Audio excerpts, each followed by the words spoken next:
Hello and welcome everyone to this issue briefing about keeping the Paris promise, talking about climate change, of course, and how we are going to make sure that the world we live in 50 years or in 100 years is a world that's not so much warmer than today.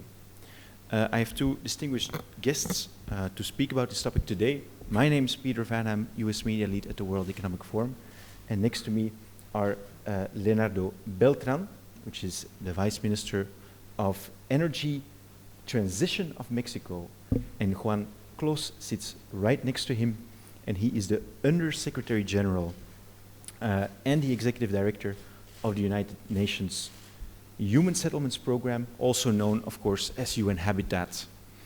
And so we have here two key players in the UN Climate Accord that was made last year and which is our best hope to avoid further global warming. And we're going to be talking about how we're going to achieve that, but I want to make sure that we first talk about how we got here. And so I'll ask first Mr. Clos, Dr. Clos, could you walk us through how we got to today and perhaps focus on three crucial steps? One, the agreement last year in Paris. Two, the moment it took action last week, I believe, November 4th. And three, the current talks about implementation in Marrakesh. Yes, thank you very much. As you have said, thank you for your introduction. As you have said, I am the Executive Director of UN Habitat. I am not directly involved in the negotiation of climate change, but I can report a little bit the general framework of the process of the conversation in the United Nations. I think that in 2015, last year, we had not only the COP21 in Paris, which was in a way the culmination of a process that ended, let's say, happily after the crisis of Copenhagen. And there was the previous big meeting in 2009, yes, which that failed. And of course, the most important question in terms of global politics, it was to reach a positive agreement. Perhaps the COP21, the Paris meeting, it was from the technical point of view less ambitious, but it was more pragmatic. And in that sense, I think it was a very good strategy, because, as you said, with the number of countries that they have adhered to the agreement, in the 4th of November it has become approved, and now is in charge. Can you tell us again the crucial numbers? I think there is an agreement, because you said it was less ambitious in Paris. I believe the agreement was, let's keep global warming under 2 degrees Celsius. Exactly, under 2 degrees Celsius, increase mean temperature on relation to the temperature that it was there before the Industrial Revolution. And how many countries signed? I think that the minimum countries, it were 70-something, 74, and that was reached in the 4th of November. And that it's enough to begin the process. And of course, that was before the elections of the United States. And we will see what is the reaction of the new administration on the United States. But don't expect immediate changes, because the processes of these international negotiations, they are a long process and they take a lot of time even to change the nature. Then I think that we are all expecting to what is going to happen out of the new US administration. But I think that apart from the US, there's a growing adhesion of more and more member states to the agreement, and I'm sure that now in Marrakesh, which there's the 22nd COP22, probably quite a number of other countries will adhere. And of course, this is a very important topic, because as you know, the emission of greenhouse gases are still increasing. Yeah. And even the economic crisis of 2008 has not decreased the emissions of greenhouse. So today we are still on the up. Yes. And the goal is, of course, to bend that curve very quickly. And then to diminish. And to diminish. And to diminish in a very, radical important share. Because in order to attain this objective of 2 degrees, or not even, more difficult, is going to go to the idea of getting only 1.5 degrees, which is even more optimistic. But as I say, the consumption of energy worldwide is increasing. This is something that it's very interesting, because we are in a kind of critical situation by which the economic development of the world, which is a good news, because hundreds of people worldwide are living absolute poverty. This increased wealth of the world is demanding more energy, and then in the development is hope that it will continue to happen in the world in order to take more and more people out of poverty. And what we are looking for is for the decoupling, for the decoupling between the need of economic growth and the need of reduction of greenhouse emission. By now, the economic growth goes in parallel with the increase of the greenhouse gases. Yeah. And what we need to produce with new technologies, new agreements, new incentives, is the decoupling of economic growth from the greenhouse emission. That's right. And so we'll talk about how to achieve that, both with yourself and with Mr. Beltran. Of course, recent developments have put into question whether or not this whole agreement will indeed be executed as planned or as hoped by all parties.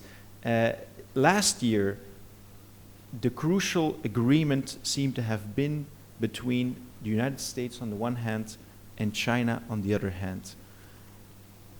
China seems determined to keep its part of the deal. In the United States, that question has become increasingly unclear because of recent political developments.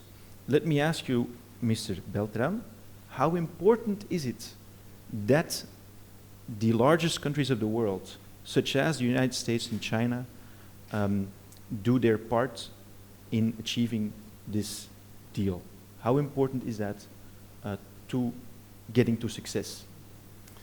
Well, thanks very much for the invitation, and thanks very much for the question. I think it's both crucial to have coordination in terms of what each country is trying to accomplish in that particular framework. But the other part is that in Paris, the commitments were made based upon the assumption that you're going to do what it's best for your country. And that's the difference. So today, Mexico presented, or at that time presented, what it was achievable and what it was useful for the country. And then, in addition to that, that it contributed to this UNFCCC framework. So in that sense, it's an alignment of incentives, domestic interest that reaches out to the global interest. But again, it's crucial to have on board as many countries, and particularly so large as China and the US. Yeah, so it's crucial to get those countries on board. Of course, there's different elements to the agreement. On the one hand, you have the elements of the different geographical countries. On the other hand, there is the parts of the different elements of the economy or the different industries, the different parts of what constitutes emissions. What you're specialized in is energy. How important is energy in the global mix of emissions?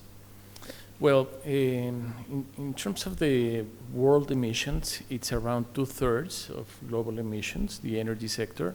So it's again key to move forward on how to decouple the increase of, or the growth of the country with emissions. On the energy sector, in particular in Mexico and many countries, now we are promoting the use of sustainable energy.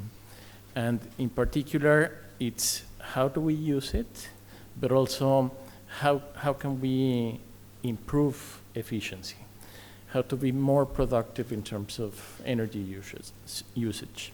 So that's the new movement to help bring these objectives of climate change into fruition. It's improve in terms of productivity, energy productivity, but also improve on renewable energy sources of energy. And the key part to do this is innovation. Correct. So you're betting on innovation. You're putting your investments, I suppose, into innovation to rebalance that energy mix. That's correct, yes. One of the key developments in the UNFCCC framework was last year in Paris, it was signed the Mission Innovation and the Breakthrough Energy Coalition. And Mexico signed off into this Mission Innovation, which is Mexico and the rest of the countries committed to double our public investment in research and development focused on clean energies.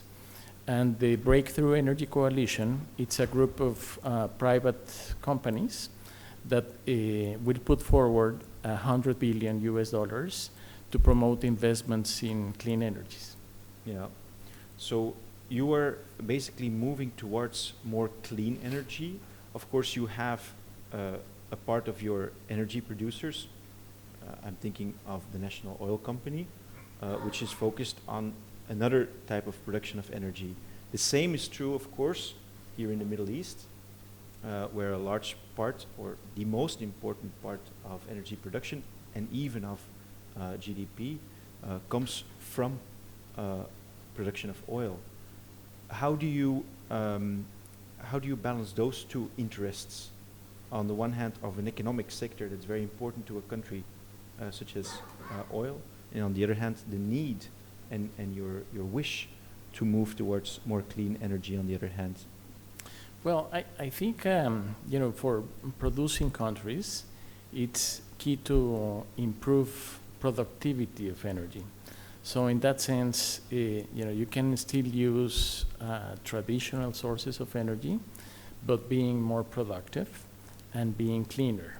And that's why technology is key if we are to develop these resources.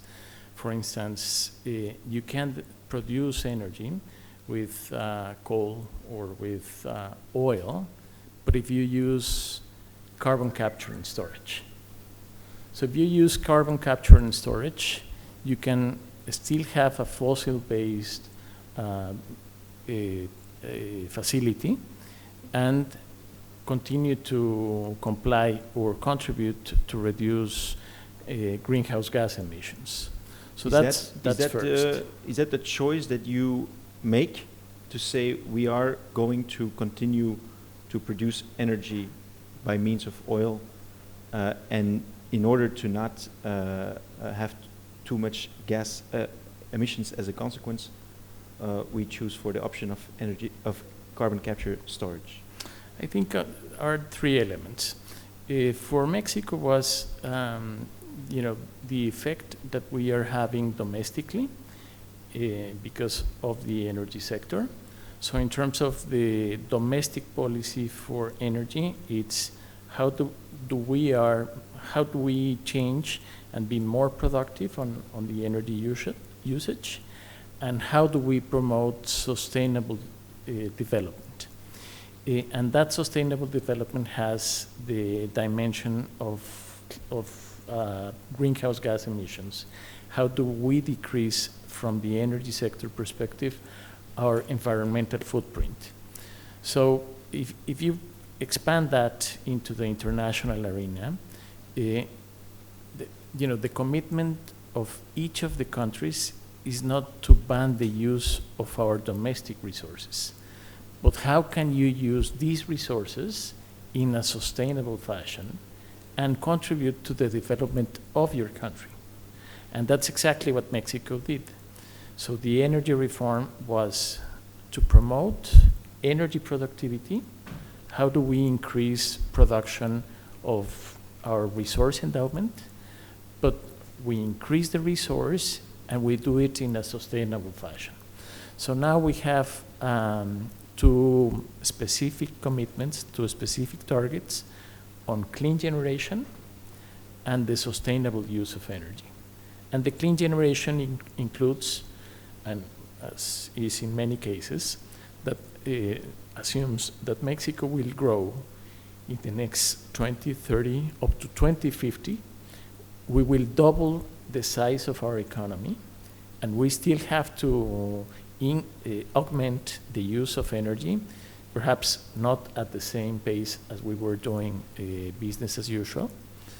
And the other element is how do we make it more productive? So we have now this binding commitment, it's in our legal reform, in the energy reform, that we have to generate 35% of our generation from clean energies by 2024, and 50% of that in 2050. And in addition to that, we have to do it in a much more productive fashion. That means that we have to double the energy efficiency. The energy efficiency, yeah. Exactly. So if we talk about energy efficiency, I think then we arrive at a point of expertise, I suppose, of Dr. Clos. Because another way to slice how energy is consumed is if we look at where it is consumed. And a large part of where it is consumed has to do with where people live, Dr. Clos. So is that the right way forward then for the world as a whole to increase the energy efficiency? Is that the answer? Well, thank you. Yes, well, I think that whatever contributes to diminish the emission of greenhouse gases, it's in the good direction. And of course, increase efficiency of energy, it's important because, as I said, there's a huge demand of development in the world, especially because our population is growing still very fast. You know that we are going to reach nearly 10 billion in 2015. That means that we have still to grow a lot. And most of this growth is happening in developing countries, poor countries.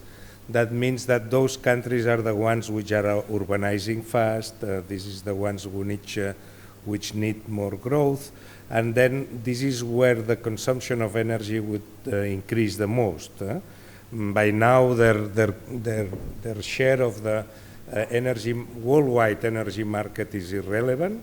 It's totally minor, but that it's going to change in the forthcoming years because, of course, they have this appetite for development and growth. That means that if we want to diminish the emission of greenhouse gases, we need to increase the productivity of the energy, of course, and also to explore with technologies and whatever the other sustainable energy sources. In that sense, there's a very interesting move now because the energy market is characterized by a certain kind of oligopolistic market. The energy market is dominated, is not really a very efficient market because the operators, both in generation and in distribution, they tend to be very big, and I think that there's a tendency to open up the markets in order to introduce more operators in the market, in order that the market is more competitive. Because now one of the problems of the energy market is that it's very, it's a clearly an oligopolistic model. That gives room for local authorities taking a role again, as they did 100 years ago, in both generation and in distribution. Are you referring to the reforms that were implemented in, for example, the US at the times of Standard Oil and breaking up the monopolies of energy? No, even the current model, the debate that is happening now in Europe, where in some countries, including Germany, for example, there's a tendency to remunicipalize the privatized electric companies. The distribution of energy at municipal level? No, generation. Generation. Not just distribution, but also generation, because local authorities, they are much more committed to alternative sources of energy. And at the same time, the local authorities, they have a very important share of the consumption of electricity, for example, in the form of lighting, etc. There's also the question of water management. There's also the question of solid waste management and its relation to energy. That is opening the reality of the energy market, both in generation and in distribution, to new actors, which, in order to break down a little bit this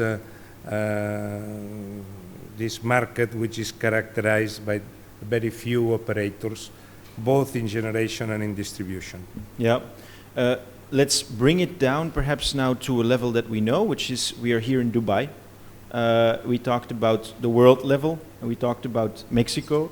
How do these rules or this way forward, how does that apply to a state or a city such as Dubai? Do you expect that the answer comes from the same, namely that the city or the state takes a more active role in generation and distribution of energy? Is that what you expect? Whatever it works. The actions is not relevant. The choices are not relevant. What is relevant is the outcomes. Either there's an opening of the market, more competition, and there's an incentive to decarbonize the energy market, or if that doesn't work, there's going to be needed another action. The question is not if the cat is black or white. The question is the cat is able to catch the mouse. We get our inspiration from Chinese leader Deng Xiaoping. To end, perhaps, Minister Beltran, what would your one advice be if you came here with your experience and with your the plans that seem to work for Mexico? What would be something that you think is repeatable in a context such as the one we have here? But I think, as Dr. Clos was saying, and I would just highlight that this is something domestic. No, it's once you have assessed what are your resources, who are the stakeholders, and what is what you would like to achieve out of that particular policy, then it's easier to move forward. And of course, from there, you can learn experiences that have happened all over the world. So, I mean, as I see in Dubai, for instance, or in UAE, they have the Masdar city, which is the key example of what you can do in terms of innovation, in terms of the bet for the future of energy, in terms of in an environment that has a very extreme weather, you can grow sustainably. And that's exactly the point that UAE is making with Masdar. It's a choice that has to be situated within your realm, within your policy instruments and all the relevant stakeholders, but then you can adapt different environments and design the policies that are useful to your conditions, and that can be translated or replicated elsewhere, but adjusted to local conditions. Okay. Well, I'm afraid we won't have more time in our conversation to talk about this. What I remember is it is possible to increase your energy production and reduce carbon emissions, and cities will play a crucial role in achieving the climate targets. Thank you to both of you for being here. Thank you for everyone in the room and to all our viewers on the live stream. Thank you. Thank you. Thank you.